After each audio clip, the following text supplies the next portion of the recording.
kind of across the board for several people. And so I pulled this Ralph Fletcher poem, not because we were writing poetry, but because I thought it could be helpful for us to see how we might try to kind of slow down or zoom in on a moment in their narratives. And Sharon, don't forget, interrupt me if I'm not making sense or forgetting something. Okay, so I handed out the Fletcher poem, which you can see there. And the first step of the process is what Sharon kind of already mentioned, which is noticing something. And at this point in time, we had already kind of used mentor text previously, so they're familiar with that question, right, of notice something. And so as Sharon mentioned previously, it can be small, big. What do you see? What intentional choices do you see in how Fletcher chose to put this poem together? So we read it out loud, and then I provided them with some time to go back and reread individually and kind of point to, circle, highlight some places where they felt like there was something interesting going on. So I'll give you a second. I don't have an audio, but if you just want to read through this poem really quickly and kind of think about what do you notice in Fletcher's writing. I won't make you annotate, right? That dreaded word that kids, but just read through, see what you think, and then maybe a minute we'll talk about step 2.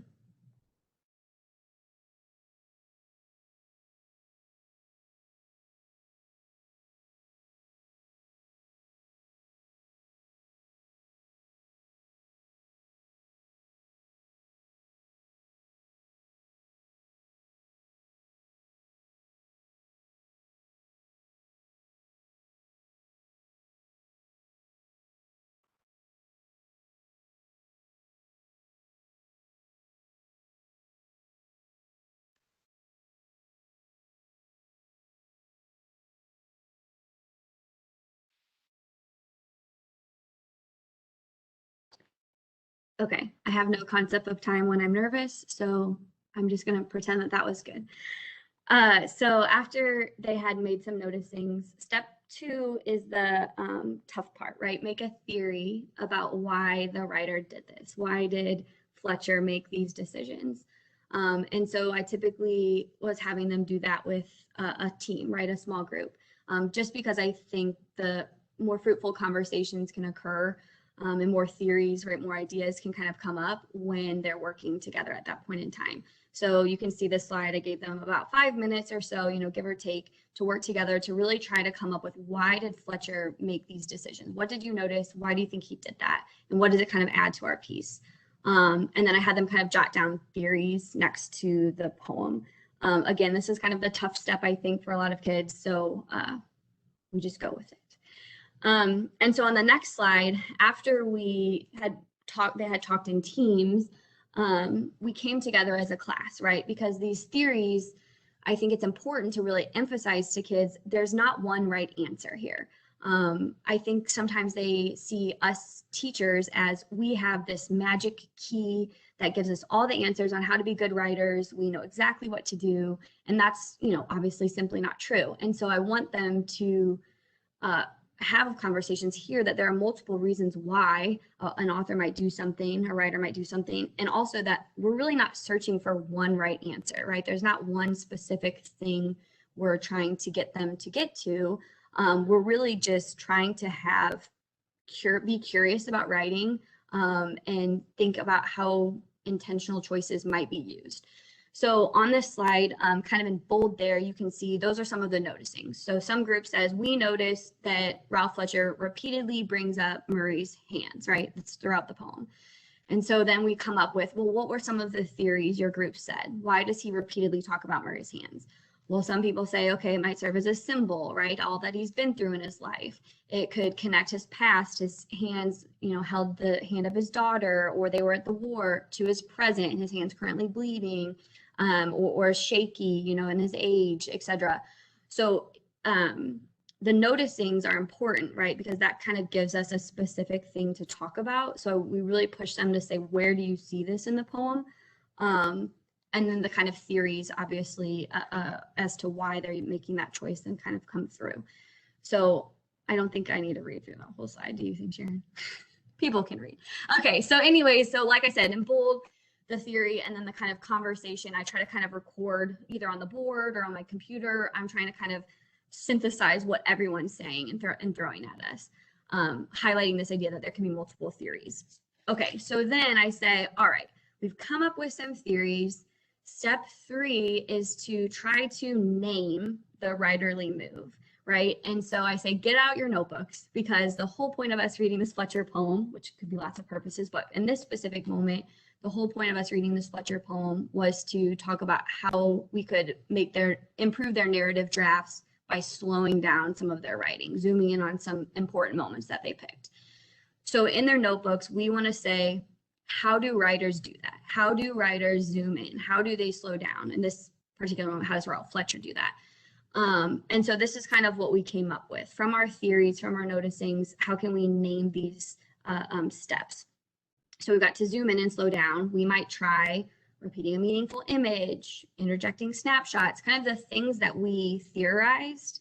We're trying to come up with common language that we can all kind of use and refer back to when we know in later pieces we might want to slow down or zoom in. I want to say, I guess, classic terminology, I think, has totally a purpose, right? But I want to keep my goal in mind, which my goal in mind here is to help kids make intentional choices about their writing. So if I tell them to write in their notebooks, oh, to zoom in, you might try a synecdoche or what, right? It's like, I don't think that that's going to be the most helpful in this moment. So I'm okay with writing, using it at one part to represent a whole, or repeating an image or whatever, instead of the terminology perhaps that would be more classic to literature. Yes, I do teach, simile, illusion, things like that, but I just am intentional about what's my goal. And that's to have them incorporate these moves in their writing. And so you can see the way that we wrote it out is more kind of directive to students, perhaps than the terms that maybe some of us as English teachers are used to. And I'm going to jump in here real quick, Emily. Yeah. Just one thing that I want to point out here is that we are using poetry as mentors, but the students are actually creating, as Emily said, a narrative, right? So it's not just a matter of us using the poem for students to create other poems. It's to actually help build those skills they can use in all their writing and like transfer into all their other writing. So I just wanted to reiterate that, because I think a lot of times we get stuck in where we've given them a poem as a mentor and they're writing another poem. But we use poetry because they're short snapshots that give us a whole lot in a very short period that we can transfer into other writing. So, yes, thank you so much. Very true. One other thing I want to say just before we move on is I think too that it's tough for kids to describe in a way that's specific. I think sometimes they want to say something vague. Excuse me. So they might say, well, to zoom in or to slow down, we might use powerful word choices, or we might have an impactful conclusion, or include lots of details or whatever. And it's kind of vague, right? It's very general. And so one way that, or one kind of strategy that the book talks about that I thought was helpful was telling kids to kind of reframe their noticings as directions to themselves. So how could we say it in a way that would show or tell the writer how to bring this move into their own writing? So then instead of saying, oh, have a powerful ending, we could say, well, you can have a sentence that spans multiple stanzas, right? Like the Fletcher poem, his final sentence is over 2 stanzas.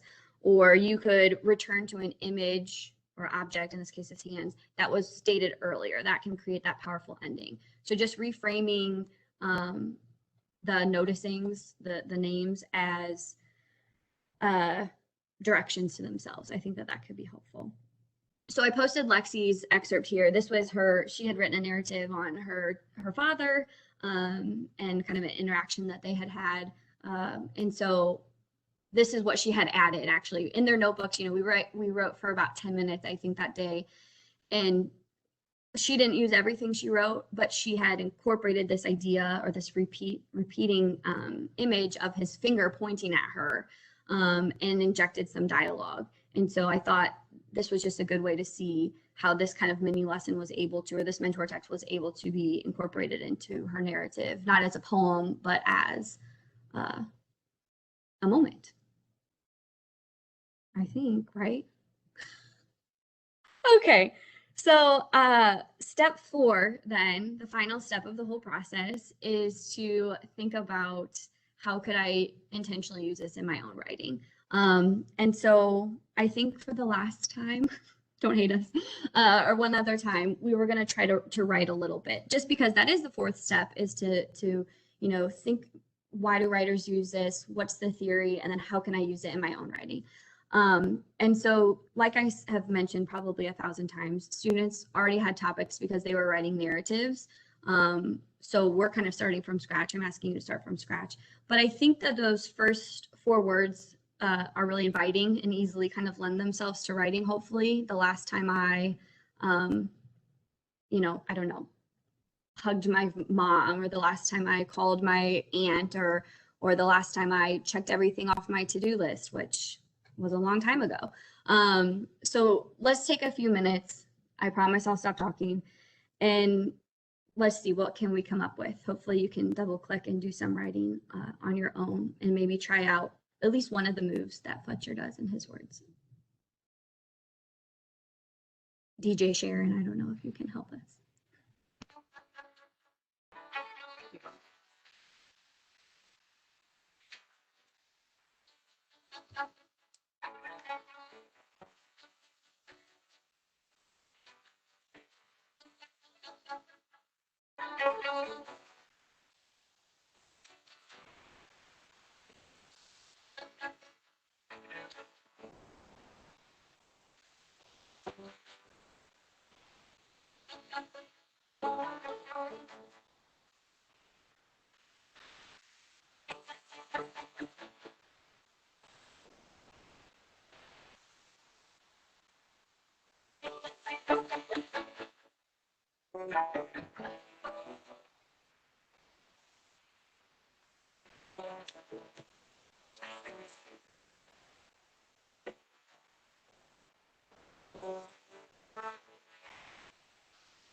What do we think? Good? Good. Okay.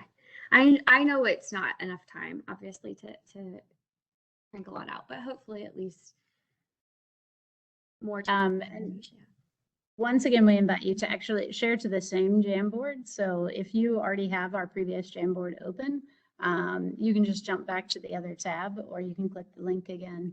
Sorry, I'm trying to get to.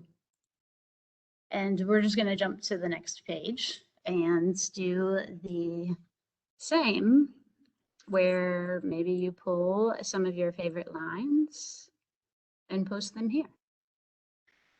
As you guys are sharing, I just wanted to reiterate, I try to make sure to tell kids, we don't have to do all of these moves. We pointed out multiple things that we noticed Fletcher doing. They don't have to incorporate all of those right in their writing. It's not a matter of doing it all, but maybe just picking 1 or 2 of those moves and trying those out, and seeing how that goes.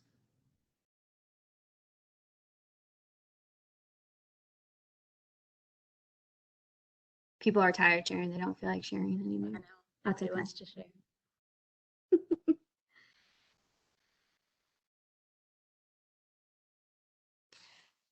One other thing on the bottom of that slide, like in the speaker notes, I had said sometimes I think it can be intimidating to students to just start from scratch, right? To have nothing kind of to begin with. So sometimes I have us write more closely next to a mentor, meaning I'll have us really follow the structure of what the writer did, and try to just kind of mirror it really closely. And that can be sometimes helpful or less intimidating than starting from scratch, I think. So that's there too. Oh, look, I blabbed long enough for people to post. get their copies in. And I love the different options that poems kind of bring. You know, the last time I cleaned the shower, right? That it opens up a world of possibilities to talk about. Oh my gosh, that one's awesome. They all are. Yeah. Yeah, I feel like memories, the last time, I think something about that, like the reminiscing on something is so wide a range of possibilities. But yeah, this beautiful one. I offered my hand to my unsteady toddler, not to prevent him from using his own legs, but to help him know he is not alone, right? Just to kind of how those poetic lines can easily turn into other pieces of writing, right? Well, I'm sure we'll hit on this, but so the idea of obviously skill building, when I take a poem, it has tons of different skills throughout, which can obviously be overwhelming, I think, but I'm just choosing what am I trying to work on with students? So what is it that I think would be most beneficial to them? And that's kind of what we use that text for. But at times I return to a past mentor to teach a new skill. So if I'm using Ralph Fletcher's poem now for zooming in, maybe later I'll use it for, I don't know, flashback or something like that. So the poems are rich, right? With a lot of choices the writer's making, but just picking and choosing what you need students to focus on can kind of help, I think, narrow it down a bit. All right, so I think we're going to jump into our last section, where we also use poems to actually assess student understanding or to connect to other curricular texts. And we're not going to spend quite as much time with these, but we do have multiple examples to share with you here. So obviously the two examples we've used so far are more contemporary poems. And for the first time last year, I started using some more classic texts as well and curricular texts. And part of that was because of our shutdown in 2020 and realizing that poetry was a great way virtually to kind of connect with students and to allow them to express themselves in a very engaging way. So I wanted to hang on to that last year as I came into, back to face-to-face. So I used some Walt Whitman poetry as actually the basis for an American Lit final that I gave at the end of first semester. And it actually will look pretty similar to how I started the semester with the notices and wonderings. So I gave my students the two poems I Hear America Singing and I Sit and Look Out, and they were the basis for our final exam, and which is also linked here. So they did some work, some analysis with the actual two poems, just all on their own, but then the final piece was to use one of them as a mentor. And we, throughout the class, first semester, had been thinking about these different perspectives of America and what the different pieces throughout American literature had shown us about how the changing view of America through its development, right? So they then chose one of the two poems and they used it as a mentor on their final slide. And so that was kind of their writing piece. And I included some examples here. And I do want to show this one. I see the flowers. She's really taking some liberties with the format, and I very much encouraged my students to do that. But she's showing how she's using symbolism as part of her piece. So that was just one example of I actually use the poems to assess kind of their understanding of literature. And then also I used some curricular kind of classic text to strengthen student voice. And this goes back to really part 2, which was about skill building. So I used some Harlem Renaissance poetry after we had gone through multiple curricular poems and discussed and annotated, and specifically kind of for theme and what they revealed to us about the time period. I had students choose a particular poem and write beside it. So I gave them an example I had written in 2020, and I gave them another example that I had had a student do in the past. And then these are what my students last year came up with. And so again, we had spent several class periods, you know, with the more traditional breaking down of these literature, but then I had them practice the writing skills on their own with their own choice, right? So some of them chose I too, some of them chose If We Must Die.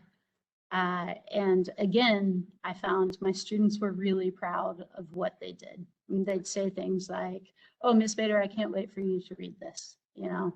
So I think giving them that opportunity with pieces you're already doing in class is just a great quick way to get more writing into our classes. And then we also use it to connect to other curricular texts. So Emily's going to talk about this one. Yeah, so in English 2 again, we read Lord of the Flies, right? And so a lot of the skills that we do with the text relating to kind of applying the gender lens, psychoanalytic lens, looking at Golding's, you know, word choices, lend themselves, I think, to this poem that I had, or to really all poetry, but this poem, Rite of Passage by Sharon Olds, I think was a good way for us to really think about how writers make intentional choices about words and images and connect some of those skills we had been studying with Lord of the Flies together. And this kind of gave them a way to look at that a little bit on their own. And so I just wanted to show you a way that this time I asked kind of more pointed questions, mostly just because there was something kind of specific I wanted them to look at, how words and images can kind of be studied through the lenses. And so the first couple of questions just kind of focus on that. But then with question, I think it's like the 4th and 5th question, I just pulled a small portion of the text in which the speaker is talking about her son.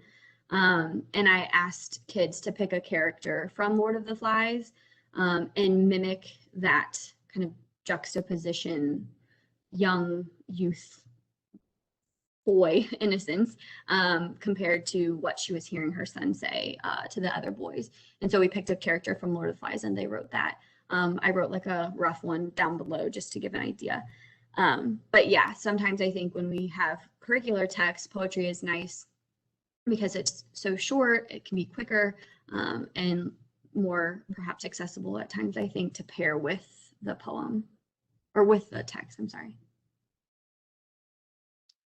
And then you can also use it to have students write in the voice of the author or character. So kind of with whatever you're reading, you can use a poem to have them analyze character. And I have actually not done this in the event of an emergency, but that particular piece gives them a poem and then asks them to write in like from the perspective, the 2 examples in there are from the perspective of Holden Caulfield, right, from Catcher in the Rye, or from Elie Wiesel, the author of Night, to write in his perspective using the style of. So it's kind of practicing those techniques that the poem uses, but also assessing their understanding of character or their understanding of the author's intent.